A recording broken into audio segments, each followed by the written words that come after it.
Magandang araw sa ating lahat.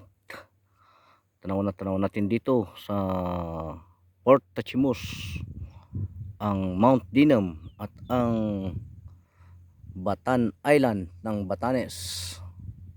Ang magandang hugis ng Mount Iraya ay naaaninag mula dito. Tanaw mo natin. At ang rock formations dito sa may Itbayat.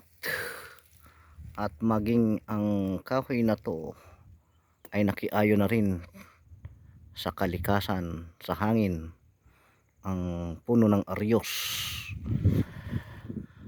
Ayan po. Samantala,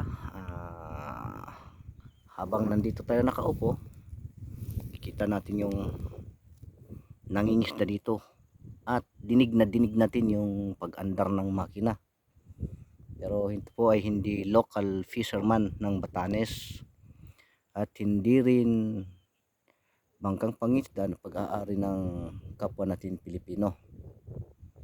Ito po ay isang bangka mula sa ibang bansa na nangingisda dito sa ating karagatan. Yan po siya. Close up po natin. Yun.